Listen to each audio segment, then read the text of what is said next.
First రేపటి కోసం Nifty 50 analysis తర్వాత స్టాక్‌ని చూసేద్దాం. సో, ఫస్ట్ నిఫ్టీ 50 చార్ట్‌ని అబ్జర్వేషన్ చేసినట్టయితే ఎగ్జాక్ట్‌గా మీరిక్కడ చూస్తే మనకి ఇన్‌సైడ్ క్యాండిల్స్ అనేది ఫార్మ్ అవుతున్నాయి. ఇలా ఫార్మ్ అవుతున్నాయి అనంటే ఇన్‌సైడ్ క్యాండిల్ యొక్క హై అండ్ లో అనేది మనకు చాలా చాలా ఇంపార్టెంట్. ఇవన్నీ కూడా లెర్నింగ్ అండ్ ఎడ్యుకేషన్ పర్పస్ కోసం మాత్రమే మీరు అనాలిసిస్ చేసుకొని ఎంట్రీ తీసుకోవాల్సి ఉంటుంది. Because I am not a sub registered person.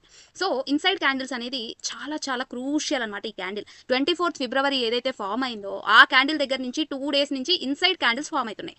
So, ఒకవేళ 25,636 లెవెల్ మనకి బ్రేక్ అయింది అనంటే ఇమ్మీడియేట్‌గా అక్కడి నుంచి కూడా అంతకన్నా ముందు డే ఏదైతే 25,778 లెవెల్‌లో వచ్చిందో అంతవరకు మొమెంటమ్ చేసే ఛాన్స్ ఉంటుంది.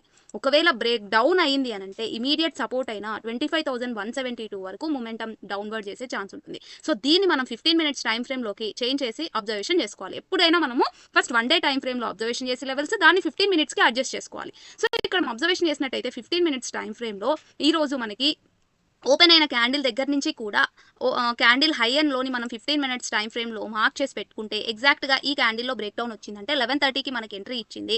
అండ్ నెక్స్ట్ క్యాండిల్ ఇమ్మీడియేట్‌గా మనం ఎంట్రీ తీసుకుంటే అక్కడి నుంచి కూడా మూవ్ చేసుకున్న అంటే మొమెంటమ్ క్యాప్చర్ చేసుకున్న పాయింట్స్ వచ్చేసేసి 69 పాయింట్స్‌ని మూవ్‌ని క్యాప్చర్ చేసుకోవచ్చు. అంటే మనకి ఆప్షన్ ట్రేడింగ్‌లో 69 అంటే మనకు ప్రీమియం హాఫ్‌గా పెరుగుతుంది. అంటే మినిమం 30-33 పాయింట్స్ మధ్యలో మనకి వచ్చిందనమాట డౌన్వర్డ్ ఎంట్రీ. సో, ఒక ఎంట్రీ మాత్రమే ఇచ్చింది ఈరోజు. సో, ఇక్కడ నుంచి కూడా ఇంకా మనం చూసినట్టయితే రేపు ఎలా ఉండబోతుంది అని మనం అబ్జర్వేషన్ చేసినట్టయితే ఎగ్జాక్ట్‌గా మనకి రేపు ఒకవేళ గ్యాప్ అప్ ఓపెన్ అయింది అనుకోండి. సో, ఇక్కడ మీరు చూస్తే మనకి ఒక ట్రెండ్ లైన్ అనేది మనం డ్రా చేసుకోవచ్చు. ఇక్కడ నుంచి ఒక ట్రెండ్ లైన్‌ని మనం మార్క్ చేసుకున్నామనంటే ఈ ట్రెండ్ లైన్ కన్నా అబోవ్ మనకి ఓపెన్ అయింది అనంటే ఇక్కడ నుంచి అబ్జర్వేషన్ చేసినట్టయితే ఎందుకంటే ఇక్కడ మనకి డబుల్ బాటమ్ లెవెల్ కూడా ఫామ్ అయింది. మీరు ఇక్కడ చూస్తే ఇక్కడ సపోర్ట్ తీసుకుంటూ ఇక్కడ మనం లెవెల్స్‌ని డ్రా చేసి అబ్జర్వేషన్ చేసినట్టయితే ఎగ్జాక్ట్‌గా ఇదే రేంజ్‌లో నుంచి మనకి డబుల్ బాటమ్ లెవెల్ కూడా ఫామ్ అయింది. సో, ఒకవేళ రేపు ఈ trend line to above break అయిందంటే ఇమ్మీడియేట్ రెసిస్టెన్స్ 25,636 ఉంది. లేదు మనకి 25,636 కన్నా హ్యూజ్ గ్యాప్ అప్ అయింది అంటే 25,778 లెవెల్ ఏదైతే ఉందో అది మనకి ఫస్ట్ రెసిస్టెన్స్‌గా యాక్ట్ అయ్యే ఛాన్స్ ఉంటుంది. సో, అది కూడా మనకి లేదు మనకి గ్యాప్ డౌన్ ఓపెన్ అయింది అనంటే ఇమ్మీడియేట్‌గా ఒక సపోర్ట్ జోన్ ఏదైతే మనం ఇక్కడ మార్క్ చేసుకున్నామో చాలా సార్లు మనకి ఇక్కడ సపోర్ట్‌గా 25,331 లెవెల్ యాక్ట్ చేసింది. ఇక్కడ చూస్తే 16th ఫిబ్రవరి తర్వాత 20th ఫిబ్రవరి అండ్ రీసెంట్‌గా 24th ఫిబ్రవరి కూడా మనకి ఈ లెవెల్ అనేది చాలా చాలా క్రూషియల్. అందుకే మార్కెట్ ఈ లెవెల్ దగ్గర రాగానే అక్కడి నుంచి కూడా ఫాల్ కాకుండా ఒక సపోర్ట్ జోన్‌గా యాక్ట్ చేస్తూ ఉంది. సో, ఈ జోన్ కన్నా డౌన్వర్డ్ గినుక మనకు ఓపెన్ అయింది అనంటే మాత్రం 25,172 లెవెల్ వరకు ఎక్కడ కూడా మనకి సపోర్ట్ అనేది లేదు.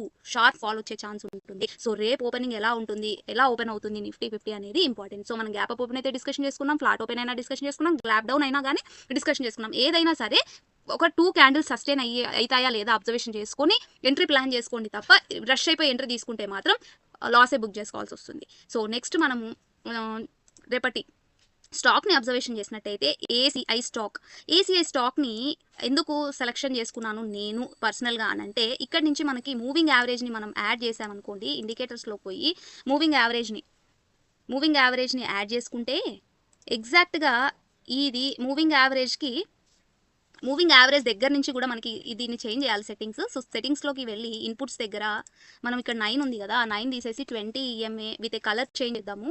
సో, కలర్ మనము పింక్ పెట్టుకుందాం. So, okay. కలర్‌ని చేంజ్ చేసేసాం అండ్ ఓకే. సో, ఇదనమాట. సో, ఇంకొకటి 9 ఈఎంఏ కాకుండా 50 ఈఎంఏని పెట్టుకుందాం. సో, 50 ఈఎంఏని మనం ఇక్కడ 50 ఈఎంఏని పెట్టుకున్నట్టయితే ఇక్కడ ఎగ్జాక్ట్‌గా మీరు చూడండి 20 ఈఎంఐ సపోర్ట్ తీసుకొని మనకి లాంగ్ విక్ క్యాండిల్ అనేది ఫామ్ అయింది.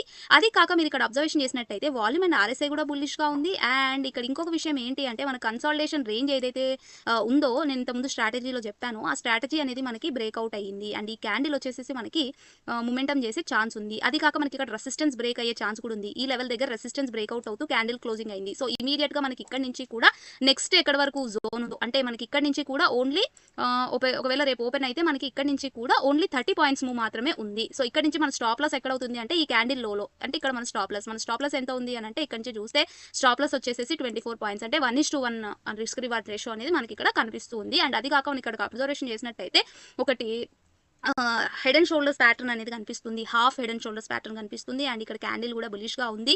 అండ్ రేపు ఒకవేళ మార్కెట్ నెగెటివ్‌గా ఉంటే ఫాల్ అయ్యే ఛాన్సెస్ ఉంటాయి. నెగెటివ్‌గా లేకపోతే ప్రాఫిట్ బుక్ చేసుకునే ఛాన్సెస్ కూడా ఉంటాయి. సో, అన్ని కూడా ఎడ్యుకేషన్ పర్పస్ కోసం మాత్రమే మీరు అనాలిసిస్ చేసుకొని ఎంట్రీ తీసుకోవాల్సి ఉంటుంది ఏదైనా కానీ. Thank you so much for watching my video till the end.